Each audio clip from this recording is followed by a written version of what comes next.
The B series is fun to fly and a great introduction to kiteboarding. These kites are a must when learning basic kite flying skills. They offer just the right amount of power to give new kiters the feel of a traction kite, but not enough to feel unsafe.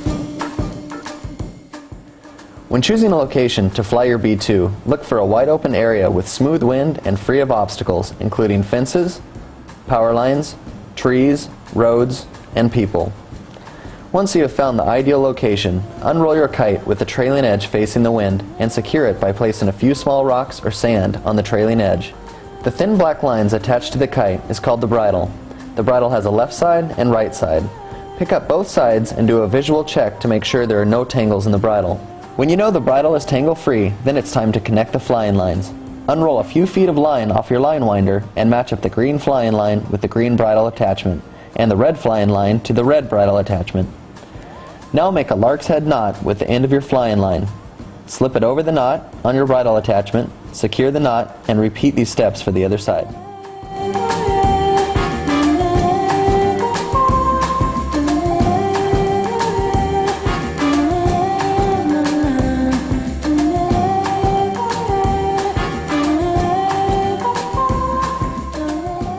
Unroll the rest of your flying line while walking backwards, then attach your flying lines to the control bar leader lines, also using a lark's head knot.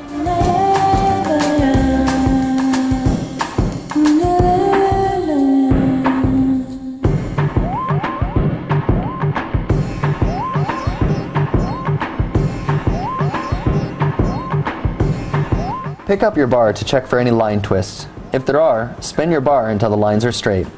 Once you untwist the lines, do a visual check to make sure the Slingshot logo on the bar is faced towards you and on the left-hand side. The bar should always be in this position to assure you that it's right side up. When packing up your B2, grab both lines in one hand and begin wrapping your lines around the line winder using an over and under motion. Continue wrapping your lines until you're a few feet from the bridle, then wrap your flying lines tightly around the end of your bar to secure your lines. Fold one wing tip to the center and place the bar on the fabric of the kite to prevent it from getting tangled in the bridle. Then roll the wing tips to the center and repeat those steps on the other side. Now you can pack it away in this stuff sack and it is ready to go for next time.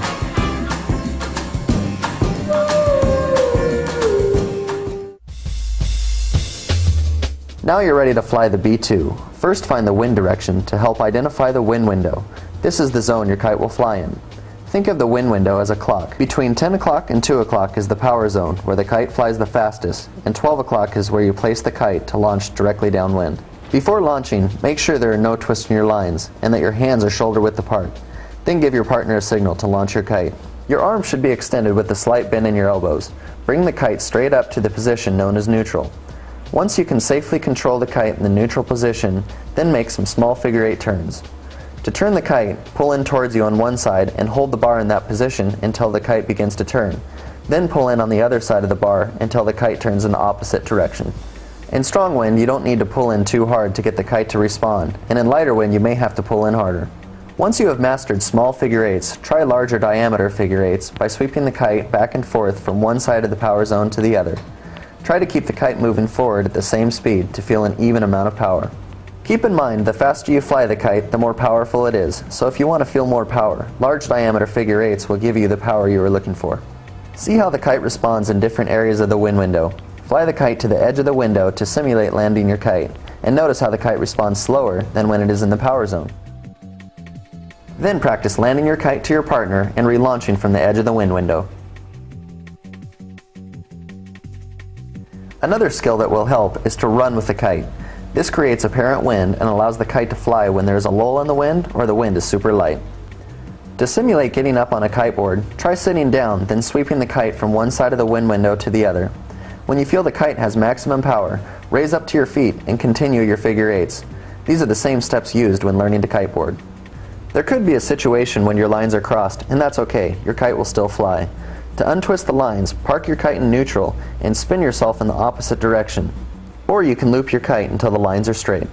If you are alone and need to self-launch your kite, place sand on the trailing edge of the kite to secure it. Walk back to your bar and pull it in to release the sand from your kite, and off it goes. To self-land the kite, steer it to the edge of the window until it hits the ground. If you steer it to the left side, pull in on the left flying line to completely depower the kite, then walk towards the kite while holding onto the line. Once you reach the kite, do a quick fold job, secure the kite, then walk back to the bar to wrap up the lines and pack it away. Now get out there, practice your skills, be safe, and have fun.